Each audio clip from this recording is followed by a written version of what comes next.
Thank you so much. And now for special address, I would like to invite Mr. Pinjami Kambula, Senior Cluster Lead, Global Alliance for Improved Nutrition. Please welcome.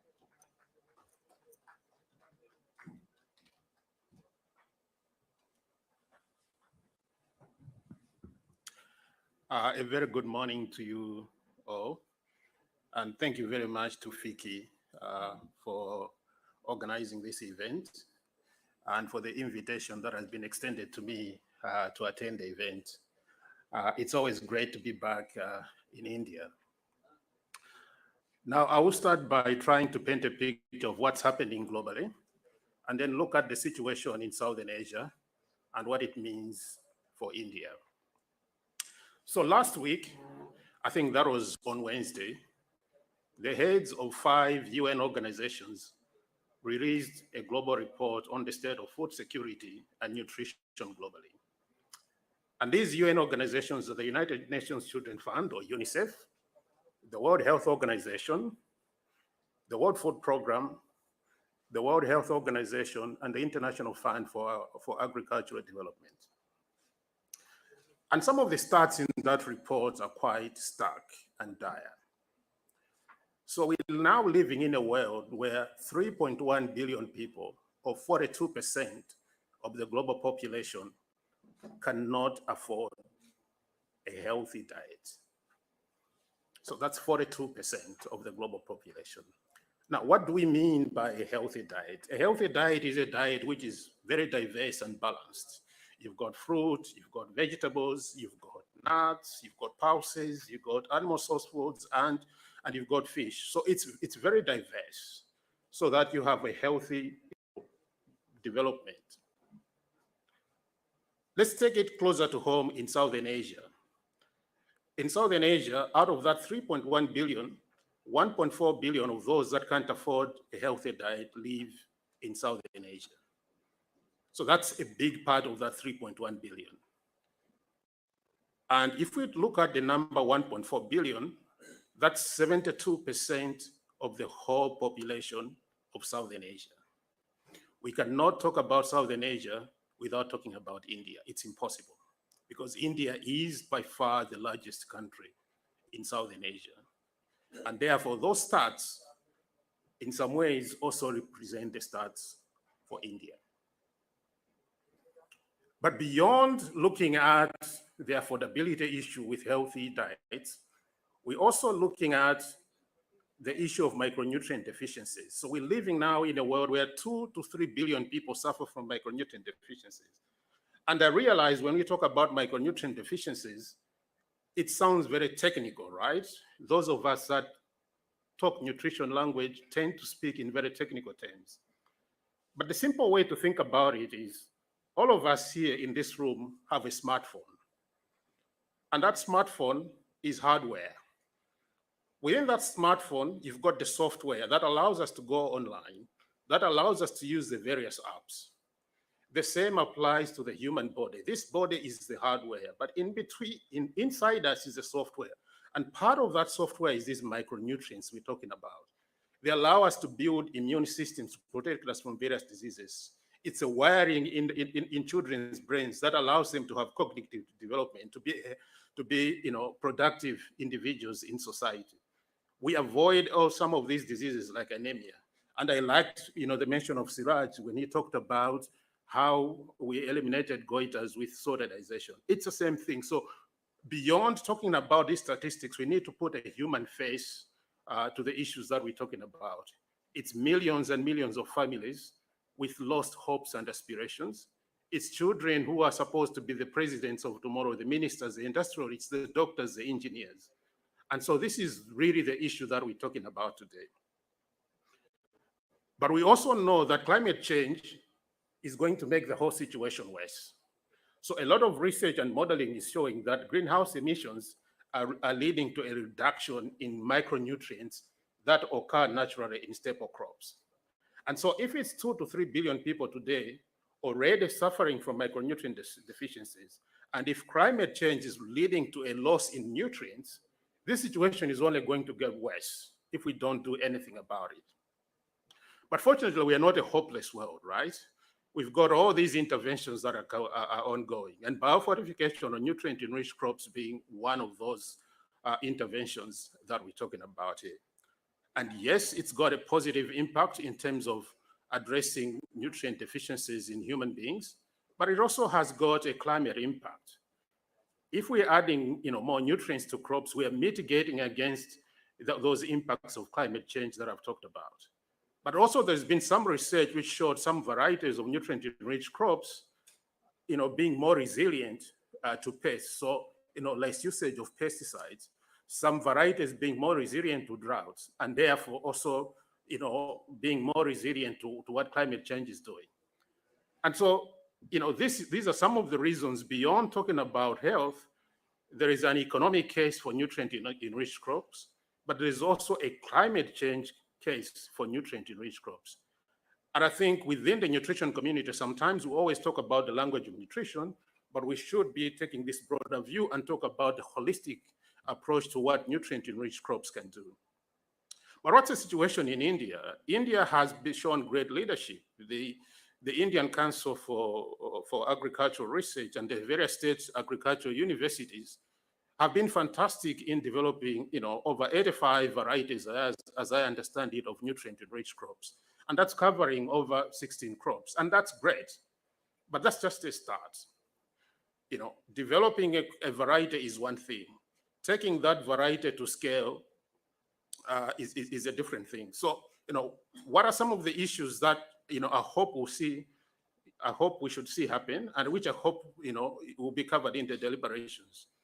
I think there are 3 areas, but there are potentially more that I'm hoping to learn. One is, how do we unlock supplies of nutrient-enriched crops? So how do we, scale up production of seed? How do we get the seed into the hands of the farmers who are supposed to be producing these crops? And how do we create the knowledge and awareness about the benefits of nutrient-enriched crops for the farmers? But there's also an issue of supply, of demand. It's one thing growing crops, it's another, getting the demand for the crops. So how do we help the farmers by generating a demand for the nutrient-enriched crops? How do we educate consumers about the benefits of nutrient-enriched crops? How do we get government to integrate nutrient-enriched crops in the various social protection programs like public distribution systems and other, institutional feeding programs like school feeding programs? But finally, there's also a role for policy here. It's one thing to develop the crop. It's another to have standards that allow for trade to grow. So, how do we create standards that regulate the market so that what is put on the market as nutrient-enriched crops is actually nutrient-enriched crops?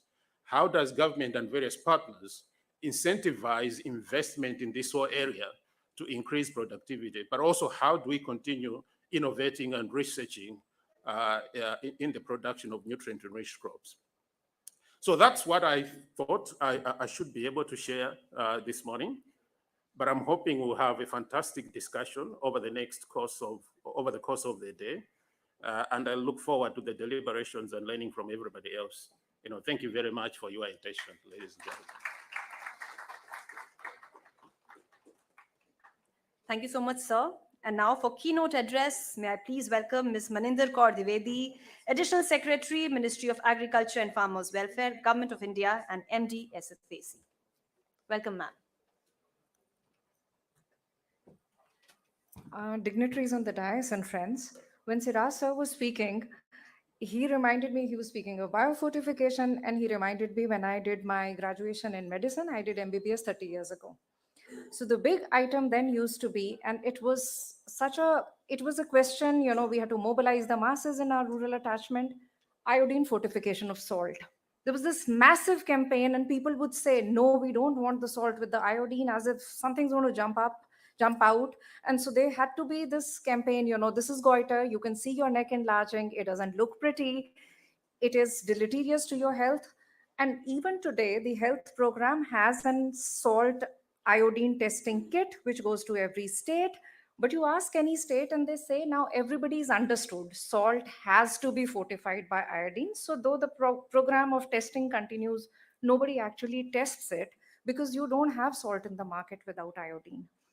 Fortification has been with us ever since public health started, and even before, when mothers would actively source things which made their children better. The urgency for it is, yes, clearer, it is stronger because our access to information is faster. Climate change is real, it's upon us. And biofortification is one way out. But fortification, not just post harvest, even before.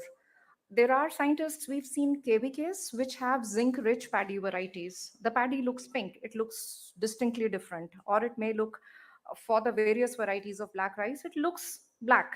Some of the rice may be completely snow white. The local people do understand. So its nutrition is a mix of not just the advocacy that this is better for you, but also the taste and the palatability. Also, who is carrying that message? That message today coming on an Instagram reel, it may not have any scientific backing, it may be totally illogical, and the other message may be totally based on active research, but it's the reel which turns people around to thinking their way. But I see a lot of hope in this because the tool can be used either which way. And when we speak of biofortified or nutrient rich, the question also comes back when we go for our own shopping, what is actually the nutrient rich one? So the devil is in the detail. If you look at the packaging, it may have the nutrient rich content of 0.05%, and it's invariably so small that you cannot read it unless the right light is very bright and you're wearing glasses. But the devil is in the detail. And initially, so I work with farmer producer organizations, and when we started working, we started comparing what they are putting into what they are producing and what the corporates are putting into what they are producing. For a farmer producer organization to directly offer its nutrient rich food, whether it is a fortified variety or it is one of the varieties of crops like, I mean, we're so focused on rice, we're missing on crops like sweet potato. One single KVK has maintained 18 types of sweet potatoes. And they can ask you, what do you want? Do you want the orange one or do you want the white one? So they are asking you from the point of view of what appeals to you aesthetically. But actually, the orange one is extremely rich in vitamin A. The white one is rich in a different type of dietary fiber. So 18 varieties in one place. And they know what is acceptable. They know it can grow in an area which it needs sunshine, it barely needs any inputs. So there are a whole host of nutrient rich varieties besides the rice or the wheat which we talk about. So when we started working with FPOs, we realized that a lot of this is knowledge, indigenous knowledge, which is intuitive, which is with them. They've seen how this particular crop has helped shape their generations or the local health. 70% of the seed which we use still is saved seed of the farmer. It is probably larger where planting material is concerned, where we're doing vegetative propagation. The FPOs have a very rich repository of various millets in the country, which are nutrient rich. The notified millets, the list available in India is 15, and within each of these millets, there are very many varieties. So ragi may have really small grain, it may have a very bold grain. Bajra, the hybrids are also available. So within this, there's a complete plethora. Now, how does one make this available to people? So the first thing which we tried, we have taken something like 1,500 FPOs and put them on the ONDC network, the Open Network for Digital Commerce. So it's like all of us order on Amazon or Flipkart, any of the 26 seller apps of ONDC. ONDC, as of today, would have about 26 seller apps. You can go directly to an FPO and order their millets. So the second thing which we realized is once we offer proso millet or barnyard millet, not everybody knows how to, I mean, what do I do with them? So a certain number of FPOs started working and processing them into ready to cook, and in a few cases, in 50 odd cases, in ready to eat. So you have flakes which look like cornflakes, but they're made of jowar or they're made of ragi or they're made of other millets. Similarly, you have chikki, which is made of millets. You have flour, which is completely millet. You have papad made of millets, vermicelli, noodles, pasta. And when you read the fine print here, you would realize they compare better in their nutritive content, as well as in the pricing of what we find in the urban markets.